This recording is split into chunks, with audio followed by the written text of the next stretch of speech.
Good afternoon, everyone. Welcome back again to another webinar hosted by Generali Philippines.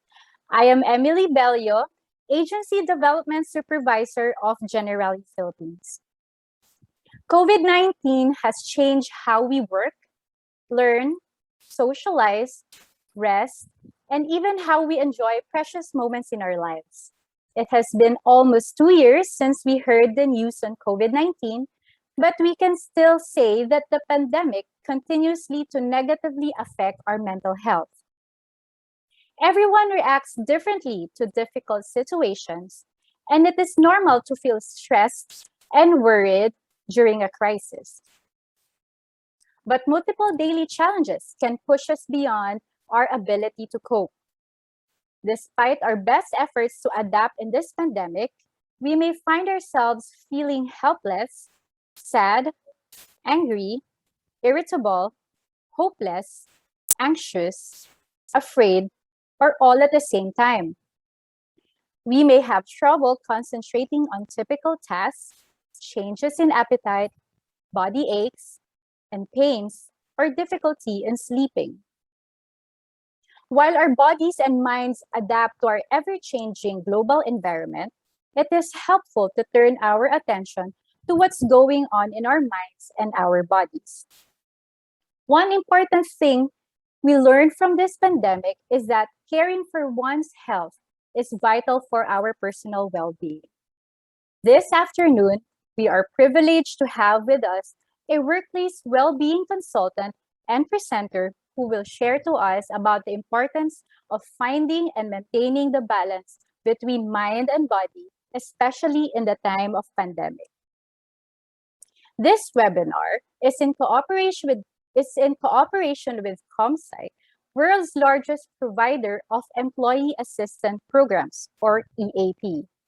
ComPsych offers guidance resources platform with integrated services on employee assistance programs, behavioral, health, wellness, and absence management. We would also like to thank Navigate Global Marketing Asia Inc. through Ms. Joy Fulgencio for making this afternoon sessions possible. A few reminders before we start our program. Everyone will be put on mute mode to hear our speaker clearly during his talking segment. You can still engage with us through the chat box below on your screen. Feel free to write down your questions for our speaker. The live Q&A box will be open during the latter part of the talk, and you can type your listed questions there, and we will do our best to answer it during the Q&A segment. So without further ado, let's begin our program. Our speaker for today has more than 40 years of experience in a variety of senior management positions, including being a managing director of a national company for 6 years. In addition, he has more than 20 years of experience in teaching and facilitating a range of holistic workshops and seminars, including mindfulness, stress management, resilience, work-life balance, qigong, meditation, relaxation, and breathing techniques. He is also a mentor, author, and keynote speaker on a wide range of health and well-being topics. Everyone, welcoming to our screen, Mr. Peter Bliss.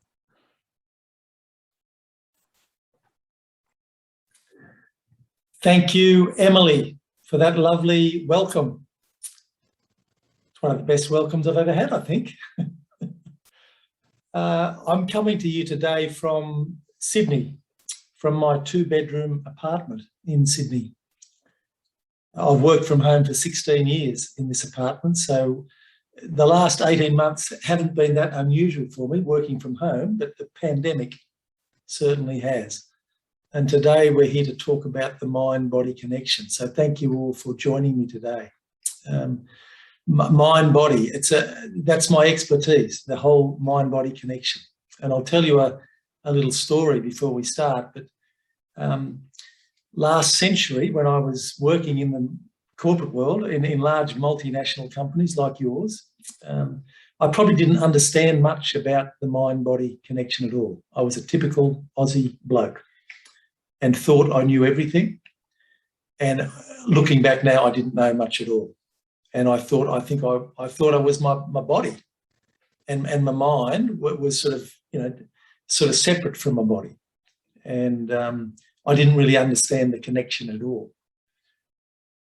And two things happened to me. One thing, when I was 33, I was driving to work in Sydney, and I had all the symptoms of a heart attack in the car on the way to work. And I had the pains in the chest, and then I had the tingling down the arm. And I thought, oh, gee, I'm having a heart attack. And I was driving past a hospital at the time. And wisely, I thought, I'll just drive into the hospital and just get this checked out. And I unwisely parked my car in the car park, which was right down the bottom of about 200 steps. And then I locked the car and started to walk up the steps to the hospital. And by the time I got to the entrance of the hospital, I was out of breath and I could hardly say anything. I couldn't. And I walked in to the lady and I said, I think I'm having, and I collapsed. And I woke up a couple of hours later in emergency with oxygen mask on. And for 2 days, I lay there not knowing if I'd had a heart attack or if I was, about to have a heart attack. And look, in the end, I didn't have a heart attack, but it was a scare. And they diagnosed me with a thing called pericarditis, which is a virus, they said, of the pericardium, which is the sac, the muscle that the heart sits in. And I thought, okay, great. And they gave me a few pills and I went back to work. Worked too hard, busy. I was always busy in my head. I was a worrier. I didn't really understand the connection, as I said. And I worked too hard, and I had a small family at the time. The family was growing. I had 4 kids under 7 eventually. And then 10 years later, the same symptoms happened to me again. All the symptoms of a heart attack. And this is all last century. So this is in the 90s, the second, I call my near-death experience. And it was during the second one, I was lying in a hospital up on the Gold Coast, John Flynn Hospital. And it was after 2 days of tests and all sorts of tests, and they couldn't find anything physically wrong with me. No heart attack. I had an angiogram where they pumped the blood and the dye through my body to see if there was any blockages in my heart, and nothing. And I was lying there thinking, gee, I'm in hospital for 2 days and they can't find anything wrong with me. And I started thinking about, I better get back to Sydney because I was about to start running a company, MD of a company, in 2 days' time. And I was about to start lecturing at university in marketing and sales in 2 days' time. And I was supposed to take my kids to a big football tournament in the next day. And as I started to think about all this stuff that I had to do, I noticed that my pulse was starting to race and my heart was sort of starting to pump and beat a bit faster. And I started to feel a bit anxious and nervous. And I pushed the button by my bed and the nurse raced in and I said, could you just take my vitals, please? And she took my pulse and my blood pressure. She said, oh, they're all up. They're all racing again. And I said, okay, thank you. And she left. And then and it was that moment I had an epiphany, and like a light went on, and I realised that my mind is doing this. That was when I realised I'm doing this by what I'm thinking about.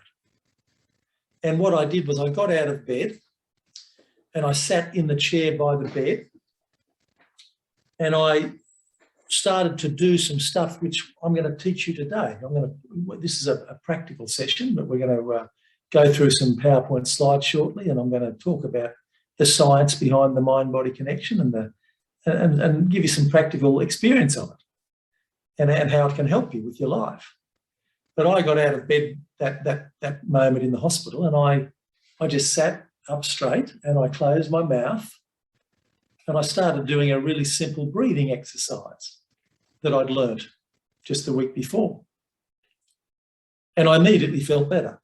And I got back into bed and I pushed the button again, the red button. And the same nurse came back. And she said, "What's happening now?" And I said, "Can you just please take my vitals again?" And she took my blood pressure, my pulse. And she said to me, you know what she said? She said, "Oh, they're all normal now." And I said, "Thank you. Thank you. I know what's happening." And I said, I need to check out because I've got to drive 1,000 kilometres back to Sydney and start a new job running a company on Monday.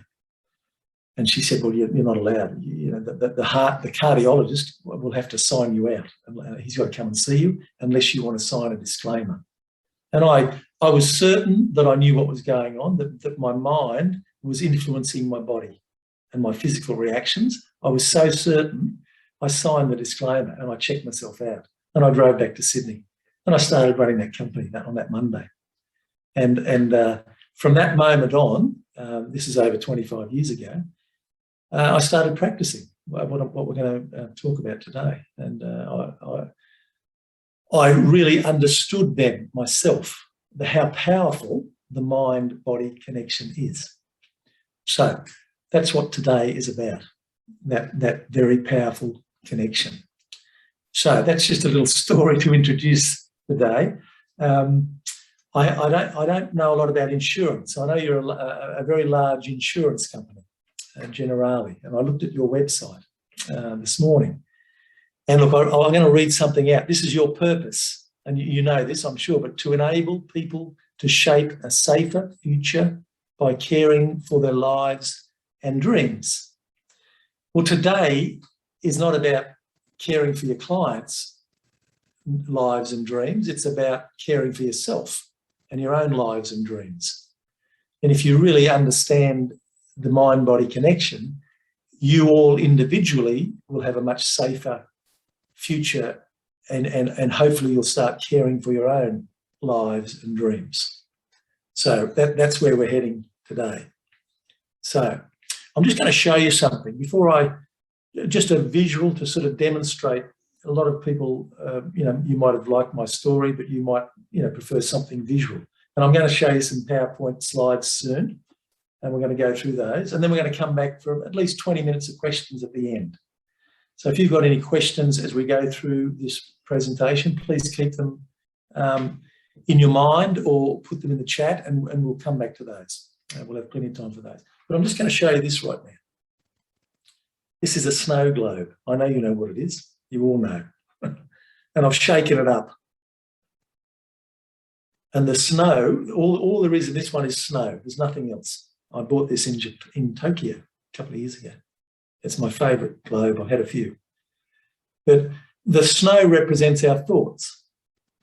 And we get about 70,000 thoughts every day. And a lot of them distract us constantly all day. In fact, we're busy just in our head. In fact, we have a mind and a body, but we often spend the whole day, the whole week, the whole month, the whole year just inhabiting our mind. And we forget that we've got a body. And we're just busy doing stuff, thinking stuff, worrying about stuff, anxious about stuff, all the things Emily mentioned there.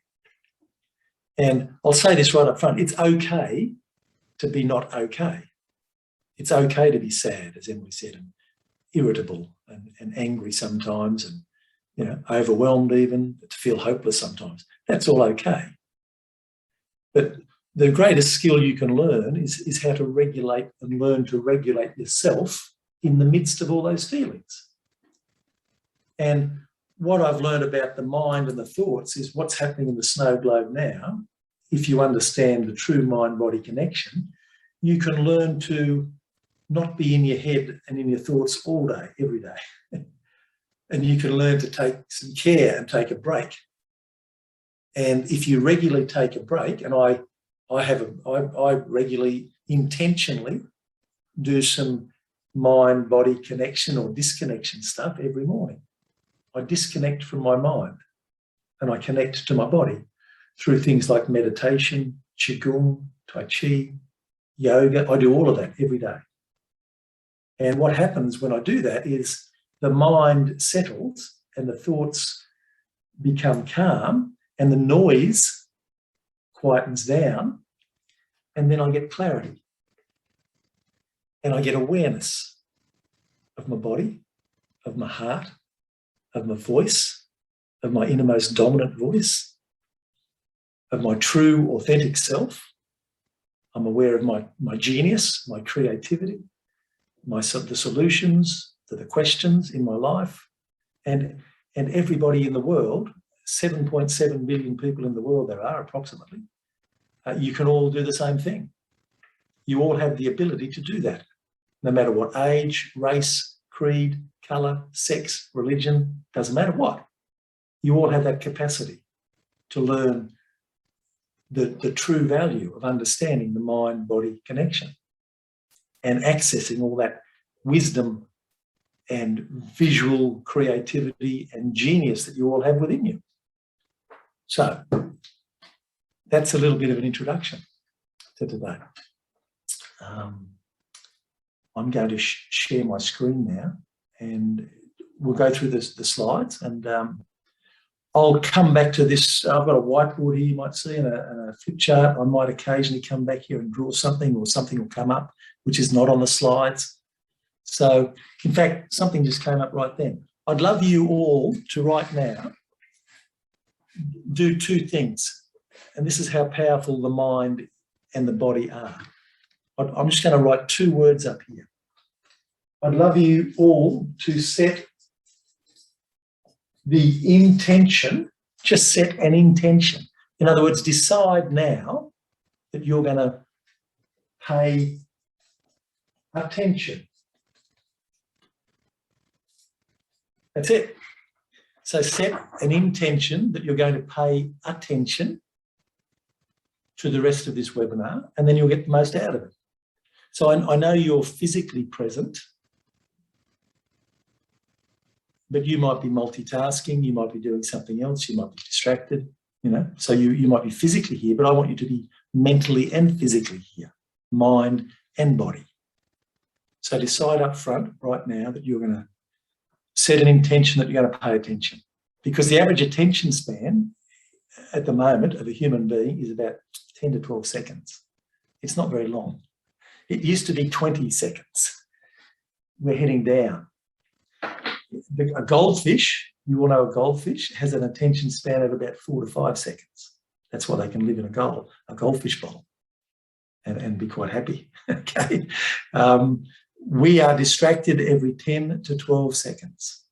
So if you do that, then you'll get the most out of this session. So I'm going to share my screen now.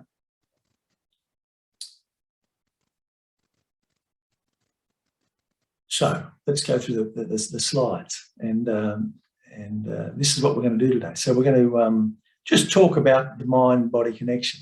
And you wouldn't be surprised by this, but some people think that there's no such thing. In fact, that's what the thinking was for a long time.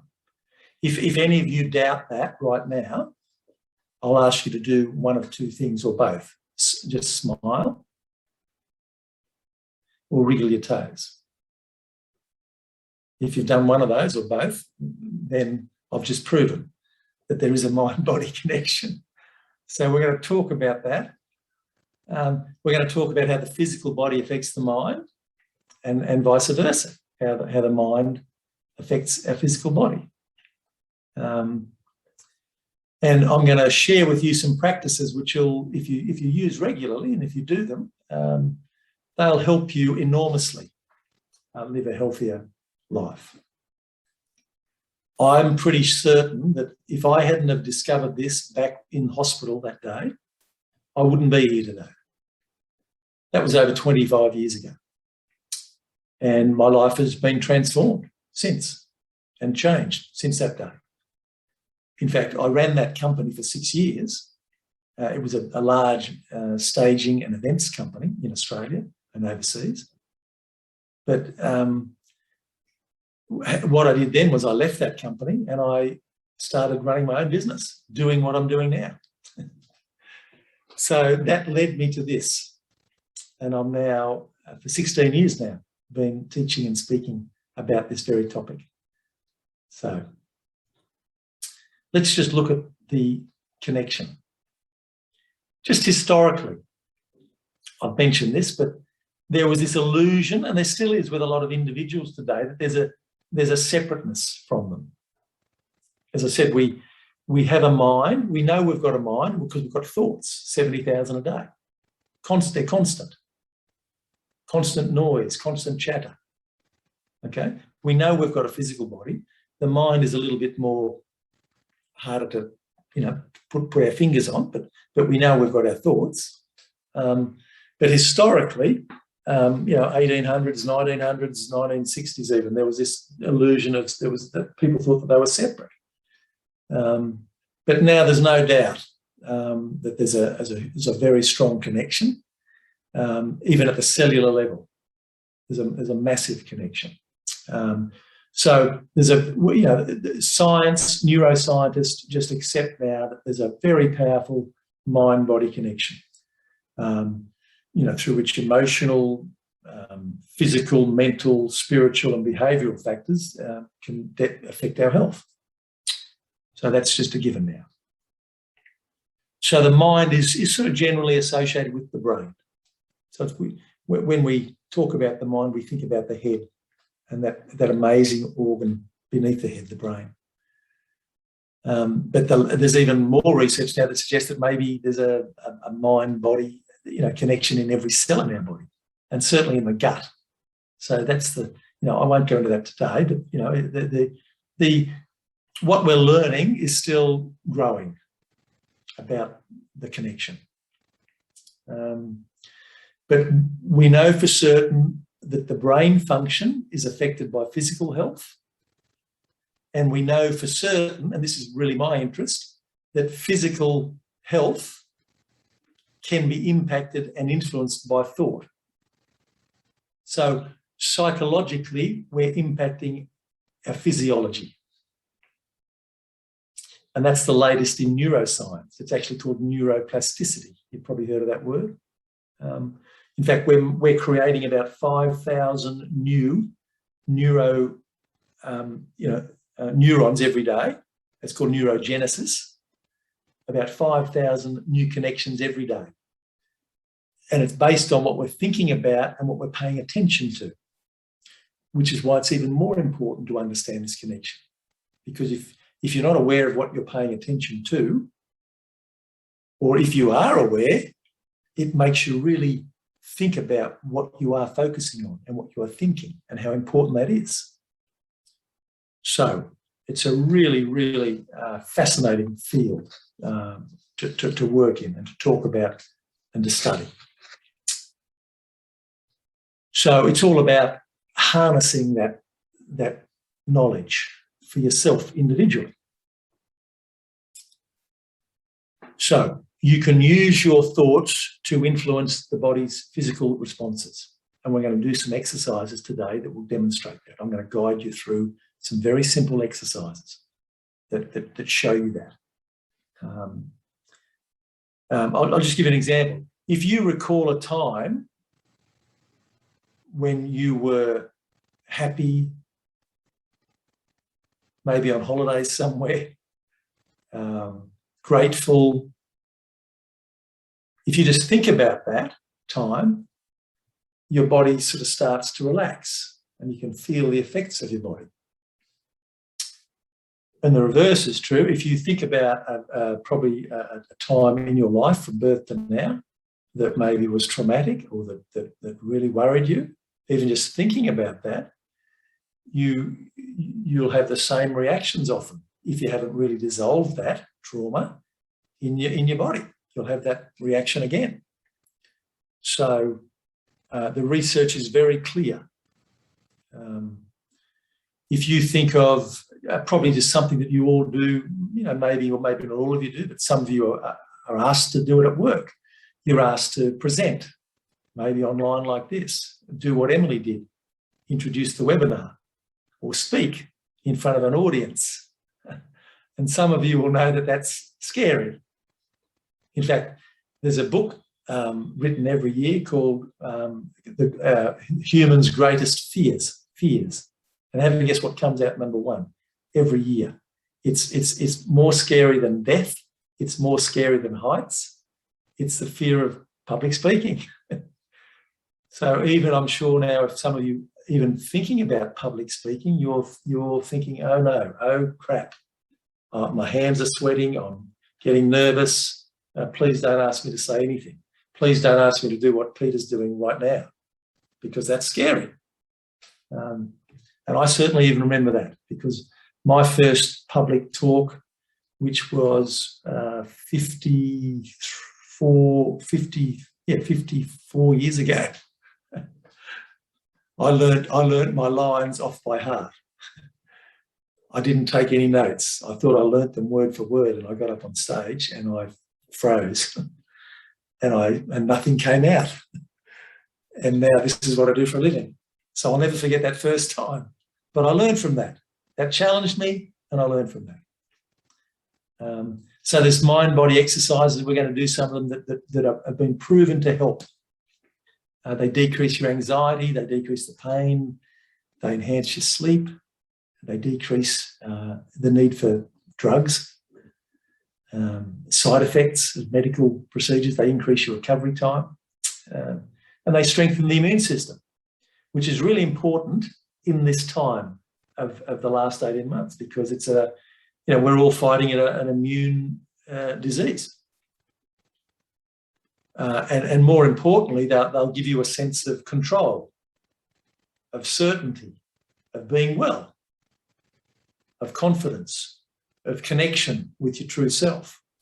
A lot of people have assumed in the last 18 months that because of this pandemic and because we're now all online, that we're more connected than ever. But we're less connected, I think, than ever. Because I think the key to connecting, even online like this, or even when we're allowed to go outside again, and in Sydney now we're still in lockdown. We're having what's called a Freedom Day on Monday. We've been in lockdown for the last 3 months, I think it is, over 3 months. But even during the lockdowns, the key to being connected is to connect with yourself first. And that's really how you harness the mind-body connection. And just to give you a little example of that, do any of you remember, I know I won't see your answers, but I'm sure some of you remembered when we used to fly in aeroplanes. Can anyone remember those days? I certainly can. It's been a while.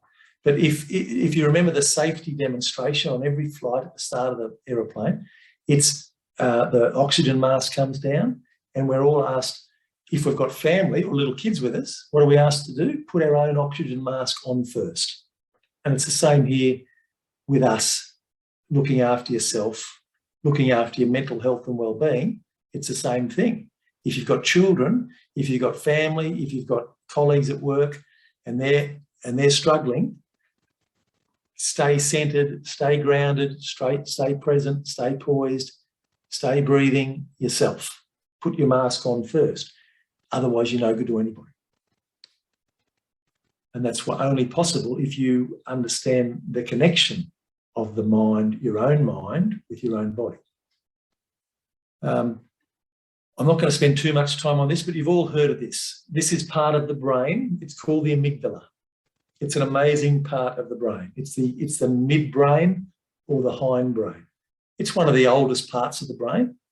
It's where we fight, flight, or freeze. And sometimes it's automatic. If we're about to be hit by a car, we'll just either jump out the way, or we'll freeze, or we'll panic, or it's automatic.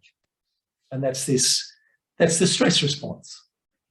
And our heart rate just goes up, our blood pressure just goes up. It's that quick.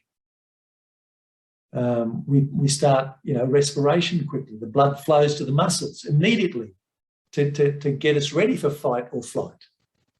And it's all based on our perception of what's about to happen.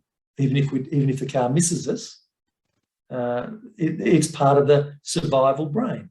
It's an amazing brain we have. So that fear sort of just really quickly, we get a concentrated awareness of a threat, and we instinctively just try and cope, either run away from it or get ready to fight it. If a tiger suddenly lunged at you through your bedroom or lounge room door or office door, wherever you are now, You don't strategize and think about it. It's just immediate.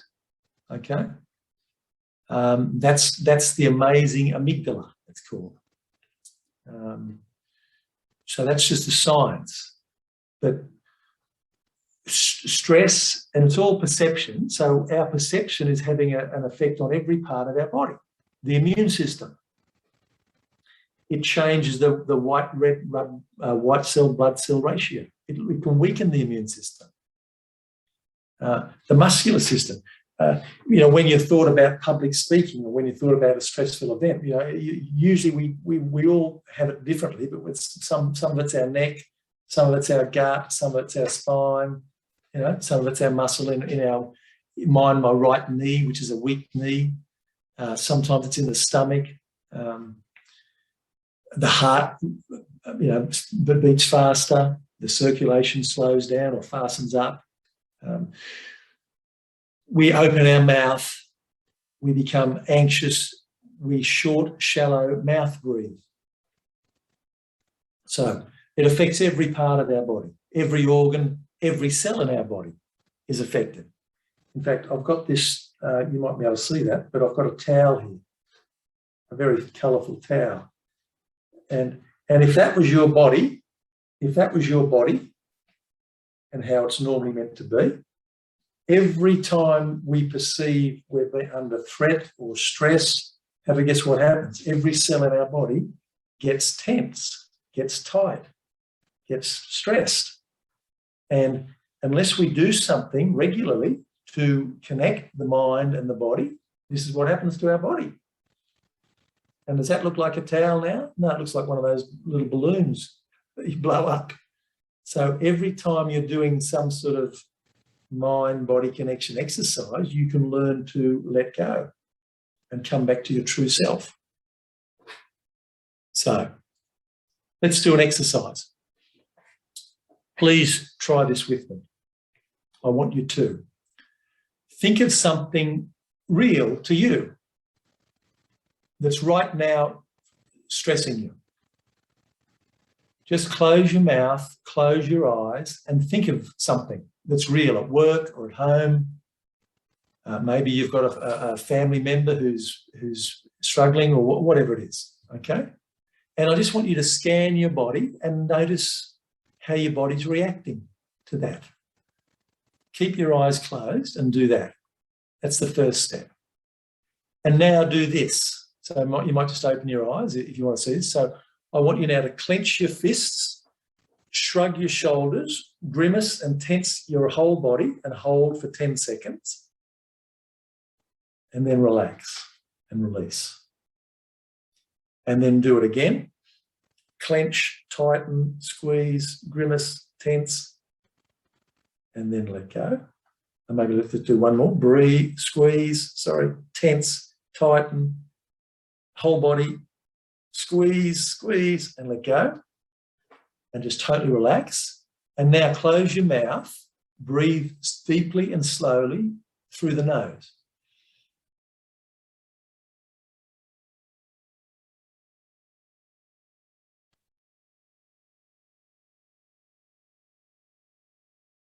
And can now continue to think about your stressing problem. And just ask this question: does it continue to disturb you to the same extent? Or have you noticed maybe how you're thinking about it a little bit differently? So what's happening there is, if you just simply do that little exercise we just did there, we're accessing the most powerful part of the mind. We're exercising that muscle behind the brain there, called the prefrontal cortex. It's the most evolved part of the brain. The more you can light that up, the more you'll quieten down the amygdala. The amygdala, the fight or flight response, is the boss. But if you can learn to lighten that up, or activate it, telencephalon it's called, prefrontal cortex, you can quieten down the amygdala. And it won't change the stressful event, but it will change the way you look at it. That's when you access all that stuff that I talked to you about, all that genius of yours, all that wisdom, all the answers, all the strategies. They're all there within you if you learn how to access them. And you'll get clarity.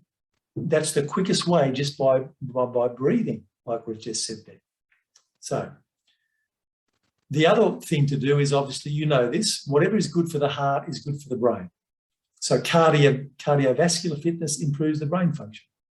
It helps your mood, can delay things like dementia. So if you do some exercise, when COVID first hit in Sydney, I started walking in the Lane Cove National Park, which is just outside my window here, and I lost 8 kilos, in fact, in the first 3 months. So if you begin with some very short exercises, maybe even if it's just 20 minutes a day, you'll get a good routine going. And I'm sorry about that noise, but I think someone's just started drilling in the apartment block next to mine. So I'll just keep going. Diet is pretty important for the mind as well. You are what you eat. You've heard of that saying. So again, a balanced diet is really good for you. Can reduce the risk of things like Alzheimer's disease. So think about what you eat. Be mindful of what you eat. In fact, using a journal is quite good for you. So again, the mind and the body, what you're putting into your mouth is really important. In fact, I'm going to give you a little technique that I use now. It's called mindful eating. Mindfulness is just the science of paying attention. So if you're aware of what you're eating through this little acronym, this is a little acronym called BASICS. The B stands for breathe. So when you think you're hungry, instead of just going and getting food, which is what we normally do, just take some big, long, deep, slow breaths and maybe just check that, and maybe that'll, again, you'll activate the prefrontal cortex. You'll immediately have a different way of looking at whatever you thought, in this case, was hunger. Just excuse me for 1 minute. My wife's just come in. Can you go and tell them to please, they knocked on the door before, they're drilling, and tell them please not to. Yeah, let's put it first. I don't care. Sorry about that. I've just heard that someone's had a burst water pipe in the unit next door. So A stands for assess your food. S is sort of slow down. So this is all before you start eating. Just look at it, assess it, slow right down. Investigate your hunger and your satiation throughout the meal. So while you're eating, and chew very slowly. Most of us squash down our food really quickly. I've got 5 children. You should see my 3 sons, how quickly they eat. And they're all over 25 now. They still eat really quickly. And savour your food. So that's a mindful eating acronym, just called BASICS. Thought you might like that. Sleep and the mind is pretty important. I'm just going to go through these slides fairly quickly because I'm more interested in giving you the information and then doing some more practice and then opening it up to your questions. But the history of sleep is the research used to be that they used to link a lot of diseases with lack of sleep is a symptom of the disease. That was where the research used to go. But they've switched that all around now, and now what the most research suggests is that the lack of sleep is a cause of a lot of diseases, not a symptom. So sleep is really important. Everyone's different, but between 7 and 8 hours a night is best. Just hang on one tick. Could they just be quiet? I'll be finished in 15 minutes if that would be great. I'm online to 100 people. Okay, thanks.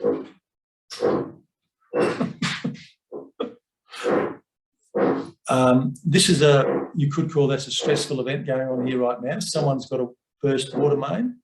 The noise is distracting me and probably distracting you as well, but I'm just trying to stay calm and centered and grounded in the midst of this. So I'll just keep breathing and keep presenting. That's a typo there. You should be trying to set your alarm clock half an hour before you need to wake up. Sorry, before you go to sleep.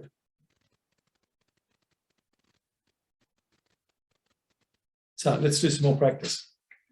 This is a good one for me because this is a really good little practice just to get you thinking about your mind, your thoughts, the distractions, and what you can do about it or what you can't do about it.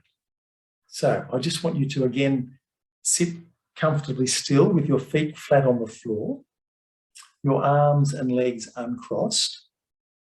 I want you to close your mouth, so I want you to be breathing in and out through the nose.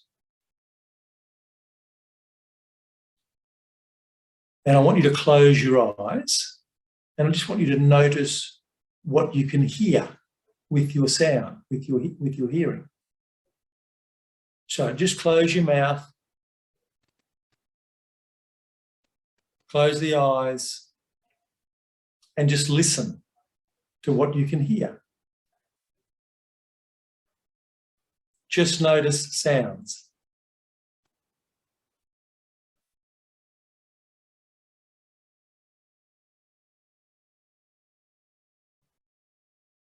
So you're focusing externally in the room. Maybe it's outside your office or your apartment building or your house. Maybe it's the people next door. Just notice what you're aware of.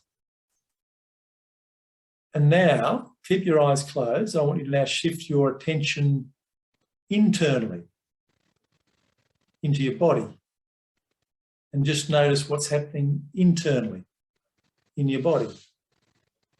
And see what you can notice. Notice what you can pay attention to. And without saying anything, just observe.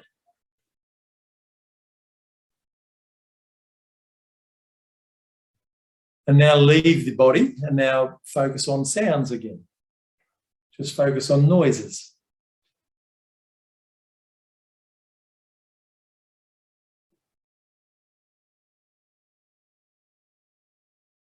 And now leaves noises and focus on the body again. So you're switching between both.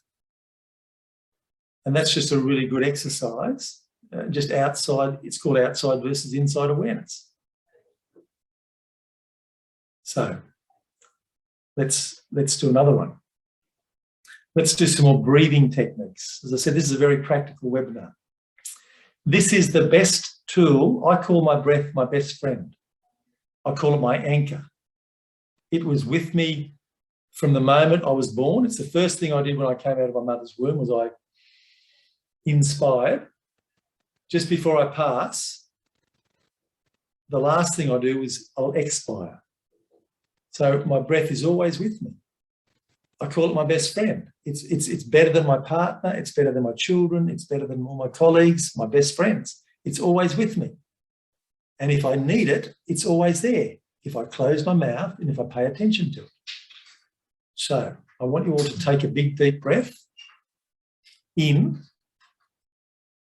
And I want you to all yawn or make an audible sigh, like a ah, as you breathe out. So it's a breathe in. And then it's a big sigh, ah, as you breathe out. I want the out breath to be intentionally longer than the in breath. So do another one.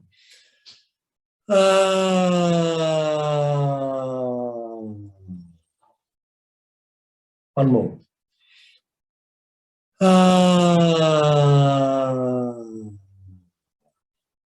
And now I want you to put your hands on your belly both hands on your belly, lower abdomen, and as you breathe in, push the belly out. Imagine your belly's like a balloon filling up with oxygen or helium. And then as you breathe out, the belly contracts. So it's breathing in, pushing the stomach out, and breathing out, pushing the stomach in. That's probably the quickest way, I know, to just regulate yourself in the midst of the drama. Again, to activate that prefrontal cortex, to quieten down the amygdala. I call the amygdala the guard dog. If you can picture a guard dog, some of you have got dogs. What are guard dogs like? They're very bossy, they're very loud, they're very noisy, they carry on like there's a lion trying to break into the house when it's just a bird that's made a noise out in the balcony. That's the guard dog, the amygdala. It's the boss unless you activate the prefrontal cortex. It rules unless you activate the prefrontal cortex. So the quickest way for you to engage that, to connect with self, to switch off the mind, to give the mind a break from the worry, the anxiety, which is what the amygdala is doing, is to shut your mouth, take even a longer out breath. It's like it takes the edge off. You're trying to put the brakes on and you're activating the parasympathetic nervous system. The amygdala is the sympathetic nervous system, the stress response. The parasympathetic nervous system is the rest, digest, and relax response. Let's just do another very quick little guided meditation. I'm just going to guide you through this. So I want you to sit with your feet flat on the floor, your arms and legs uncrossed, your hands up or down on the lap. Close the eyes, close the mouth. I want you to breathe in and out through the nose. And I want you to pay attention to your bottom. Just notice your bum on the chair. And now move your attention up to your lower back.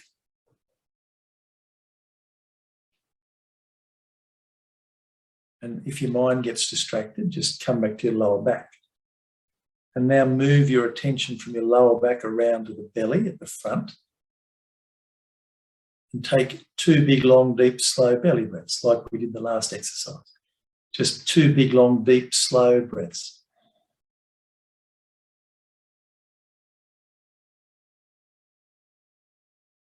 And when you finish those, just move your attention, your focus back around to the lower back. And now come up to the middle of the back. Now come up to the shoulder blades at the back. Pay attention to the back of the neck, back of the head,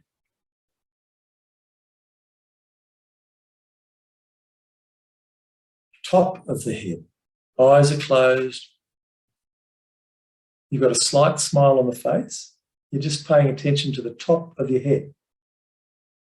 And now come forward to the forehead, the forehead. Relax the forehead. Eyebrows, eyes. Have a slight smile in your eyes. Cheeks, jaw, mouth's closed. The whole face is relaxed. You've got a slight smile on the face. If your whole face is relaxed, the teeth will be a little bit apart in the mouth. Now focus on the chin, the front of the neck, the chest. Pay attention to where your heart is. Just left center of the chest. And while you're there paying attention to the heart, I want you to take 3 big, long, deep, slow breaths. Imagine you're breathing into the heart.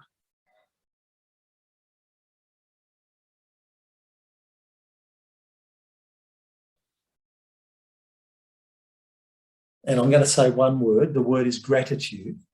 While you're breathing into the heart, I want you to think about also what you've got right now in your life to be grateful for. Just picture that. Think about that as you're breathing into your heart. Gratitude. What have you got to appreciate in your life right now? Despite the pandemic, despite what's going on with the lockdowns, with the isolations, with working from home, what have you got to be grateful for right now? Just think of that. Focus on that as you're breathing into your heart. Mouth closed, slight smile on the face.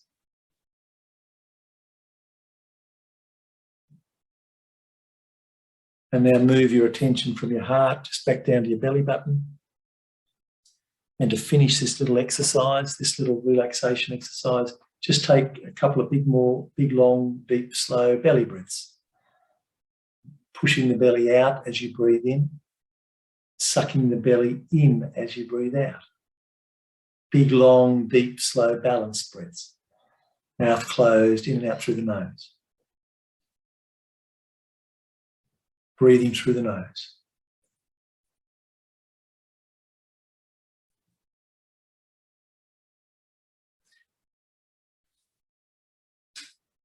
Wriggle your fingers now, wriggle your toes, gently open the eyes. And I'm just going to talk about 2 more little practices, and then we'll finish up and ask for some questions. There's one really good one called visualization. Right there behind your forehead is your visual cortex, but it's not activated if you're in your stress response. If your amygdala is too large, your guard dog's the boss. This doesn't activate.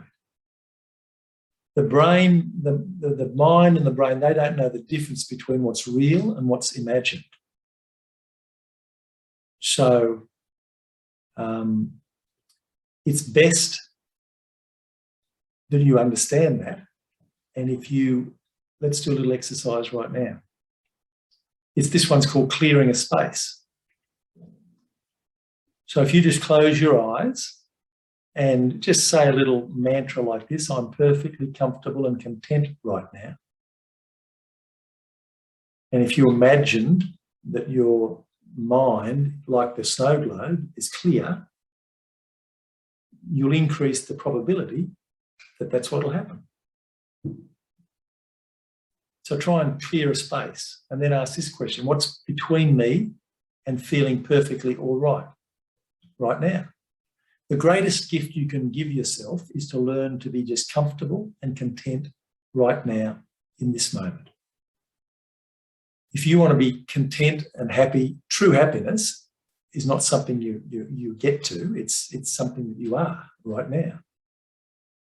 And that's why the mind-body connection is really powerful. Because if you can practice just being content, comfortable right now,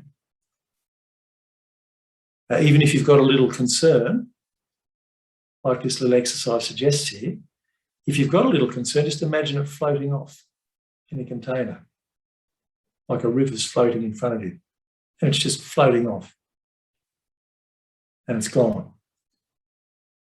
And then ask, aside from that, what else is between me and perfectly feeling all right at this moment? And just repeat and let those things go. One of the keys to having a good meditation practice is to learn to be able to let go of the distracting thoughts. Imagine them just floating away. And you might still have the issue, but your head will be clearer and you'll be able to cope and you'll come up with a solution and an answer to the issue. That's the key. So that's called clearing a space. That's a great little exercise. And then here's the last one I'll give you, and then we'll finish. It's wise if you have a serene place. Let's just spend a minute now picking one right now. I want you all to imagine a place that you love. It can be a place that you've been before, or just some perfect place that you make up. Could be a beach, could be a forest, could be a garden, whatever you love, wherever it is, but you've got to feel totally safe there. So it's good to create your own serene place. And when you are feeling challenged, or you can't cope, if you think about that serene place, the mind will think you're there. It doesn't know the difference. And your physiology and your psychology will adjust accordingly. So they're two other really good tools. Clearing a space, serene place. And if you can, imagine, especially the serene place, smell it, visualize it, listen to the sounds of the waves on the beach or the birds in the forest, smell it. The more vital and the more detailed you can imagine, the better it'll be for you when you're using it. So that's the slides. Thank you for your attention. Again, if you weren't distracted too much by my drilling. And again, this has been brought to you by ComPsych, which is your EAP, which is a fantastic 24/7, not just for you, but you and your family service. So I'm going to stop sharing now, and I'm going to, I think Emily's going to come back and facilitate any questions that we might have. So, thanks, Emily. Thank you, Peter. That was very informative. Now, we deeply understand how our thoughts and emotions can positively or negatively affect our day-to-day activities and well-being. But also, making healthy lifestyle choices is an important part of maintaining the balance between mind and body. And now, we are activating the live Q&A box to accommodate your questions for our guest speaker. Please write down your questions in the Q&A box found at the bottom part of your screen.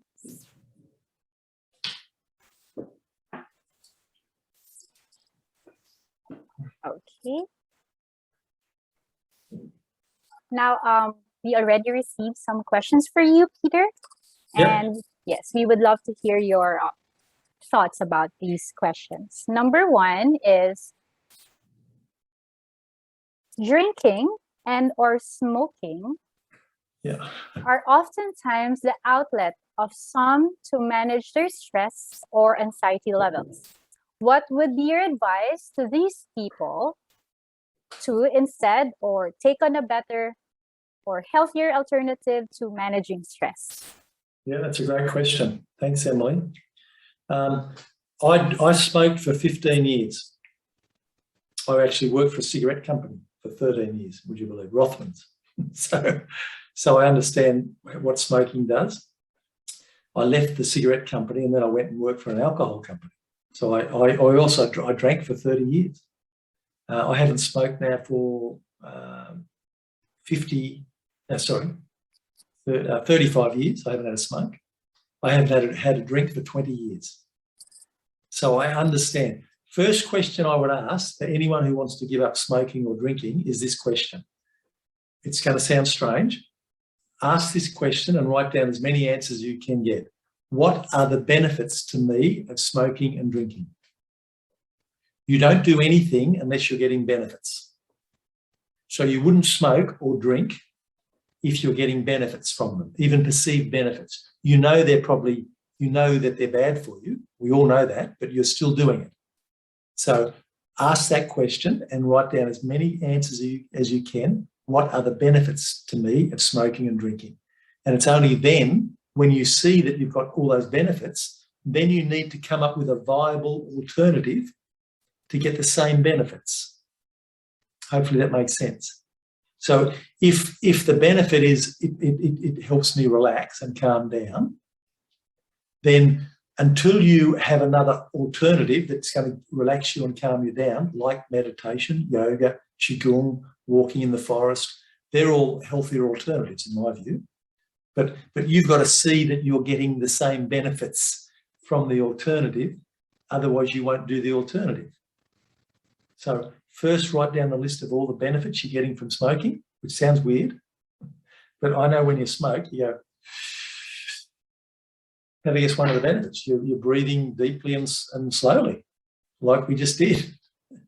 So that's what I'd be doing. Just finding a healthier alternative, but make sure you get the benefits first of the unhealthy thing you're doing. Yeah. Next. Thank you for that, Peter. Now we go to the next question. The next question is, do you believe laughter yoga helps? Yes, I'm a big fan of, look, I've got a friend that teaches it in Melbourne, Merv.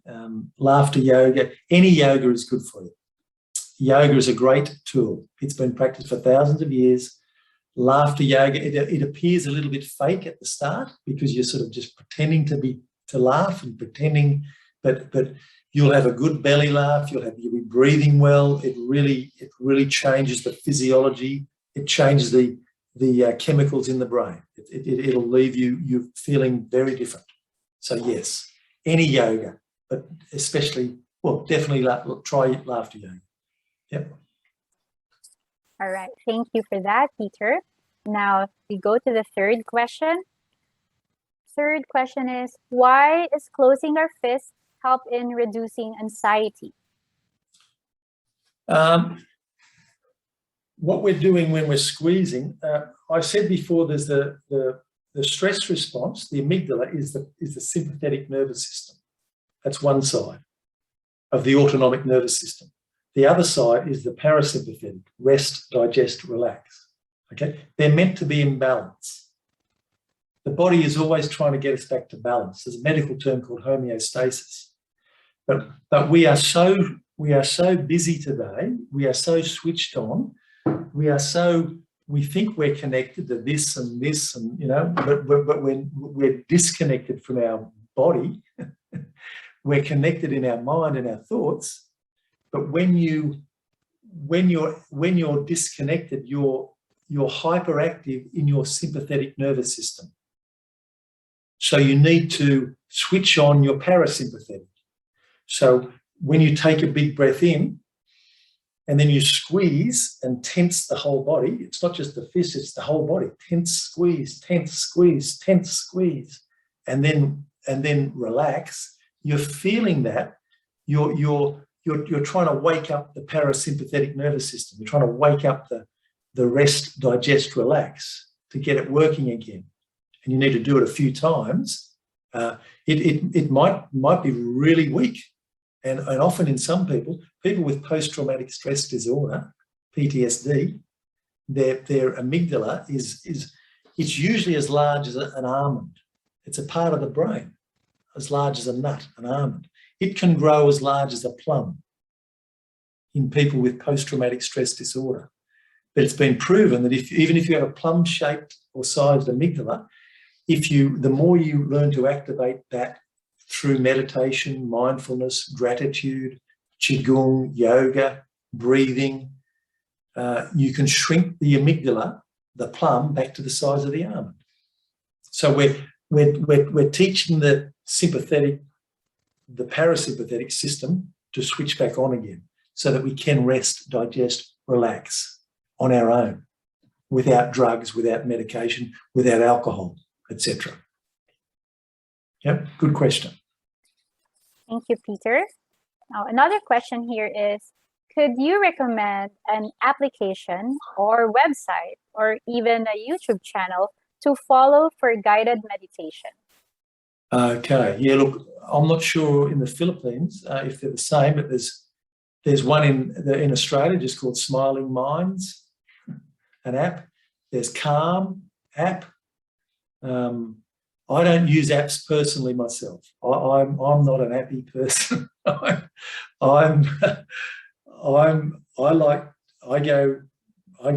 take a group of people to Bhutan every year. We trek in the Himalayas, and I take a group to India, to Kerala, and I take a group to Japan, and we walk through the mountains and the forests. So if there's no electricity and there's no power, I don't want to rely on an app. My suggestion is to do some of the exercises we learned today. Close your mouth, breathe in and out through the nose, do some sighing.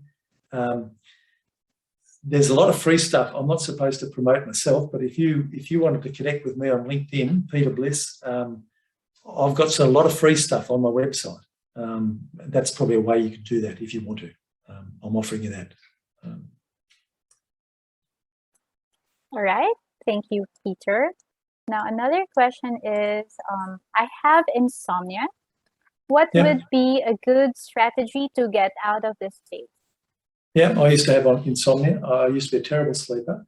So when you've got insomnia, it's a bit like the sympathetic nervous system is hyperactive. You're just very busy in your head, and you're worrying about stuff or anxious about stuff. So your parasympathetic is underactive. So this applies to everybody. If you can't go to sleep at night, or if you wake up in the middle of the night, you start thinking about stuff, close the mouth. I call this vodka breath. Vodka. You will understand the drink vodka.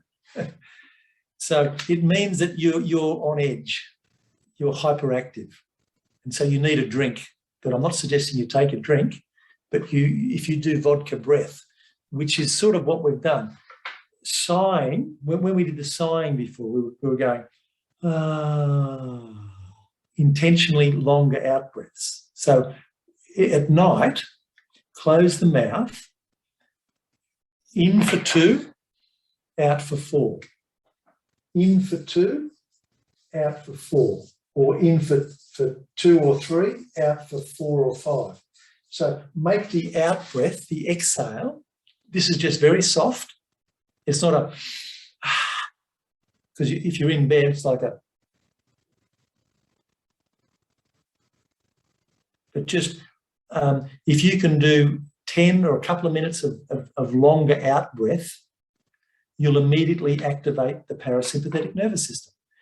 The out breath is activating the parasympathetic nervous system. In breath activates the stress response.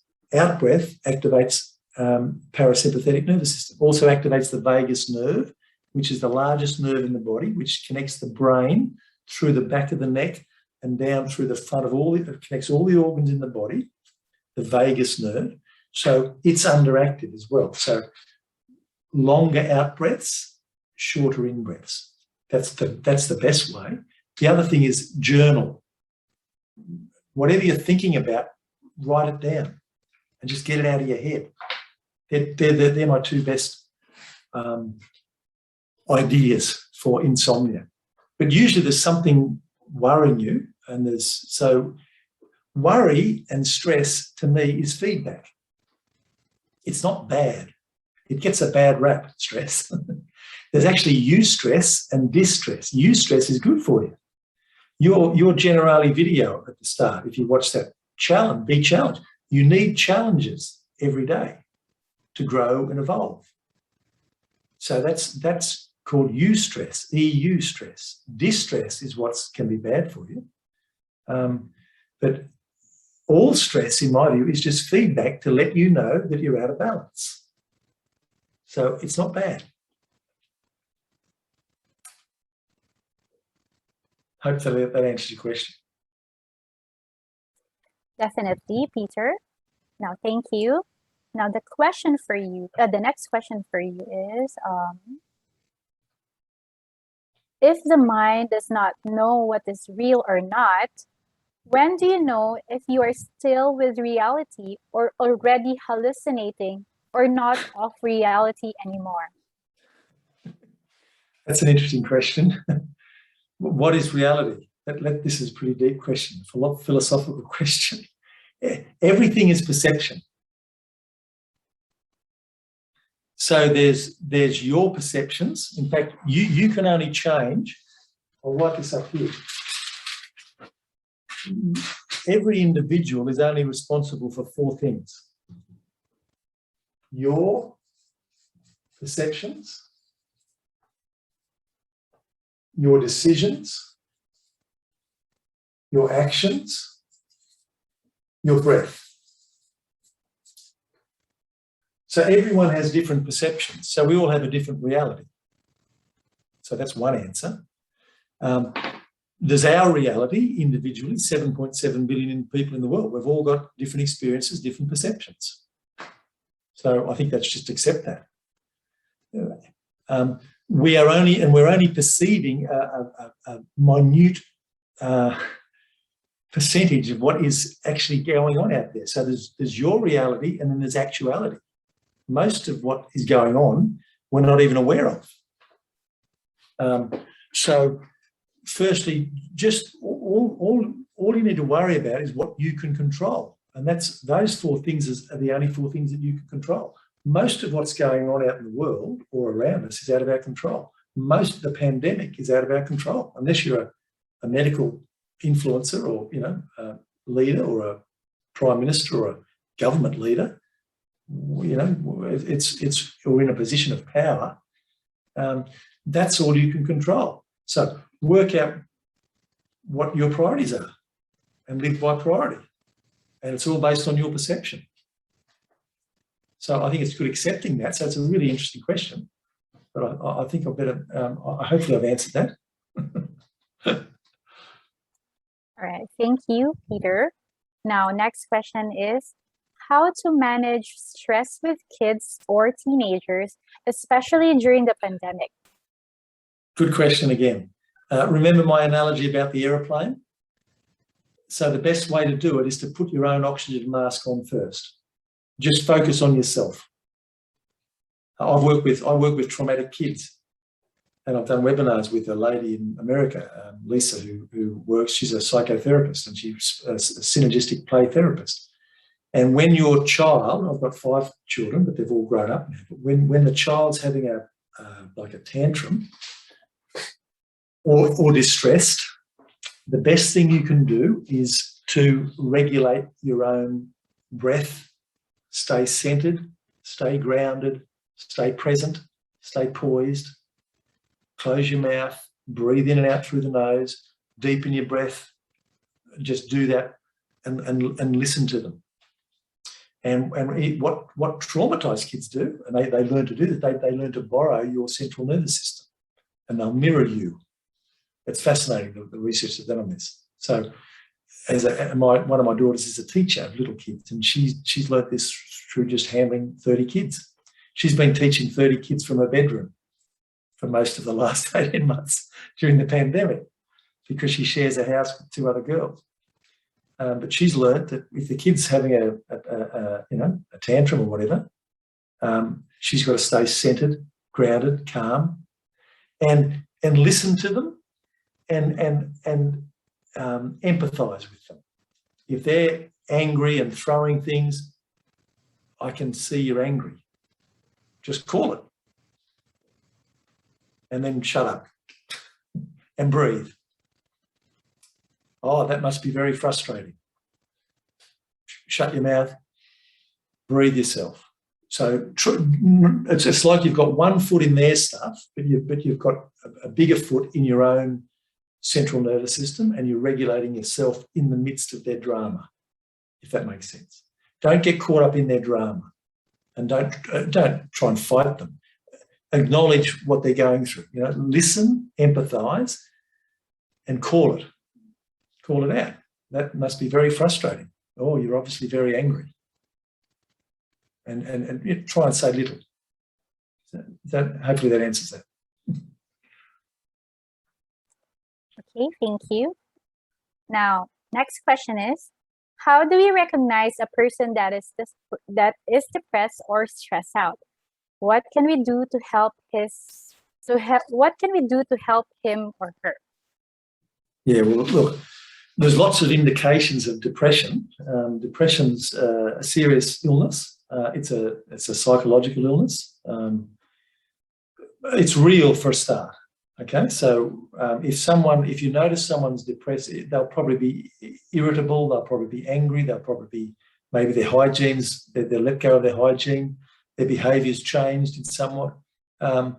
Best thing if it's at work is to ask them if they're okay, and again, just listen and be empathetic, and don't try and fix them.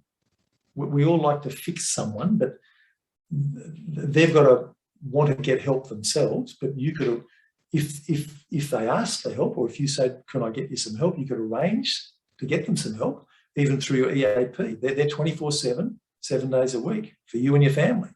So you could arrange the call, maybe, but they've got to want to do it. So you can't force them to do anything. You've got to be just tread gently. But you're not the professional, so they need professional help. If they're depressed, they need professional help. Okay. What's happening in the world right now is not. It's with depression. There's sort of a spectrum. At one end, there's depression. There's clinical depression. At the other end, there's a thing called flourishing. Now, right now, all over the world, most of us we're not clinically depressed. We haven't got all those symptoms. And I'm talking symptoms for more than a day, probably 2 weeks. That's when they really need some help, okay? When most of us aren't there, but we're certainly not flourishing. There's a new term called languishing. Languishing is where a lot of us are right now. We're in limbo, we're stagnating. And I think that's a nice term. But again, just call it out, even just call that out. Does that make sense? So take it seriously, listen, be empathetic, let them talk. Talk less, listen twice as much as you speak. You know that cliche, you've got one mouth, 2 ears. That's when you use it, when someone's struggling. Family, colleague, but then get professional help, arrange it for them if they want to. All right, thank you. Next question for you, Peter. Yep. So my father makes me anxious in every word that comes out of his mouth, like we have different thinking. How can I avoid feeling it because I think he will never change? And you can't change him. All you can change are your perceptions, your decisions, your actions, your breath. So we can't change anybody else. So you're right, he has different thinking. 7.7 billion people in the world, everyone has different thinking. Everyone has a different set of priorities and everyone thinks differently. So first accept that. And whatever is coming out of his mouth that's you're saying makes me anxious, he's pushing your buttons, but they're your buttons. So you're being triggered. So you've got to try and understand what is it in you that's triggering. And he's not making you do it, you're part of it. You might want to hear that, but in fact, he's probably mirroring you. He's probably reminding you of you. So sometimes you need to look at your family in particular, and you've got to admit that they're just reminding you of yourself. And okay, I'm just like him. And firstly, if you accept that, then you won't be so charged when they do what they do. But realise that you cannot change anyone else. Even your kids, when they get to about 8 or 10, you still got to look after them. But they've got their own minds, they've got their own emotions, their own thoughts, their own priorities. Accept that is part of living with other people. Accept that everyone's different. My whole world changed when I realised that. I used to blame everyone else for my stress. My wife, the 4 kids under 7. I had 4 kids under 7 at one stage. I've got 5 kids now. The boss, the deadlines, the clients. I started to really grow and wake up when I took responsibility for what was triggering me, for my stress. I took accountability. Being accountable is a lot less stressful than being a victim. I'm being a bit blunt now, but that's the truth in my experience. Good question. Thank you. Now we are down to our last 2 questions. We apologize if we cannot accommodate all questions due to time constraints, but we are thankful for raising your questions. So we are down to last 2. Now, next question is, Mm. How can someone start acknowledging he or she has mental or emotional health concern? Okay, yeah, that's a good question. Mental or what was the other one? Emotional concerns. Yeah. Mental labels and emotional things, they're feedback. So firstly, don't label them concerns. My current partner, who's just behind there in that second bedroom there, running a business, she's been labelled bipolar, schizophrenic since I've met her. We now know, both of us, because we've been through it together, that's feedback. She was diagnosed and labelled all sorts of things all the time I've met her. Mental health problems, concerns, labels. This is a holistic view, by the way. Although a lot of the medical profession are now coming around to this view. So my answer is drop the label, their concerns, look at them as feedback. If you're emotional, you've got an overactive amygdala and you're not lit up, and you're underactive in your prefrontal cortex. You're being guided by your guard dog. It's the boss. You're living in your hindbrain or your midbrain. And you've got a choice, in my view, to get out of there. You'll still go back there when you perceive a long-term stress, but you can learn to, through mindfulness, through meditation, through yoga, through practice, through gratitude, through doing what you love, loving what you do. There's a whole lot of ways, through therapies, to come back to centre, come back to balance. All I would say is you're out of balance. That's all. And you might say, well, that's a concern, but you can get back to balance. Any mental issue or emotional issue can be fixed exactly like any health issue physically, like a cold or a flu or asthma or a heart problem or diabetes. They can all be fixed. That's my answer. Thank you. Now to our last question. Okay. How to commit to any good habit like yoga, exercise, meditation, etc. I have heard about 21-day concept, but it only happens if we continue for 21 days. But how to motivate to do it for at least 21 days? Yeah, Now, well, look, that's a good question. Start small is my answer. Don't expect to do something new that you've never done for 21 days. Find a 10-minute practice. All the research suggests if you just do 10 to 20 minutes a day of something, meditation, yoga, qigong, tai chi, etc. So start small. Just start with some breathing. Just do 3-4 minutes a day. And don't expect to do it 21 days straight away. Just maybe just do it today. Just start with little bite-sized chunks, and make sure you find something that you enjoy doing. You're not going to do it for 21 days if you don't enjoy it. So just start small, 5 minutes, 10 minutes, maybe build up to 20 minutes over a month. And when you get to 20 minutes, you then need a repertoire. I've got about 20 or 30 different things that I do, but I do at least 20 minutes a day. But every day is different because I've got, I get sick of one thing and I do something else, and then I go for a walk in the bush. But just start small, and don't expect to do something that you don't enjoy doing. So pick something that you like doing first, and then just start small and build up. But within 6 weeks, all the research suggests 20 minutes a day for 6 weeks, you'll start lighting up that prefrontal cortex. You'll start rewiring your brain neuroplastically. You'll start quieting down the guard dog.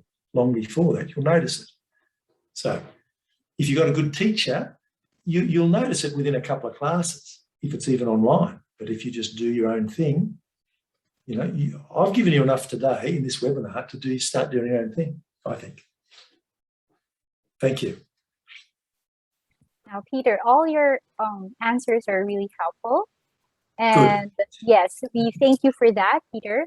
And once again, We would like to thank you, Peter, for helping us understand how our mind and body is intertwined and how it made us more aware of its powerful impact on our well-being. Our attendees have gained valuable information and ways to positively influence our mind and body to optimize our happiness and health.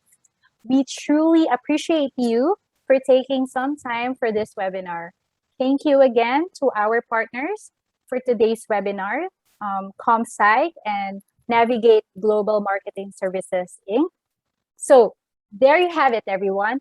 On behalf of Generali Life Assurance Philippines, thank you for joining us today, and we look forward to seeing you again for our next webinars. If you are looking for a mental health program for your company, Generali is here for you.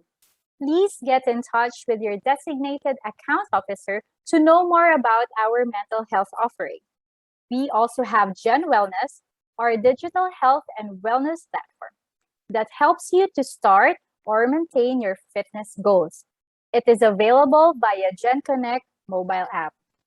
Once again, I am Emily Bello of Generali Philippines. Thank you and enjoy the rest of the day. Bye-bye.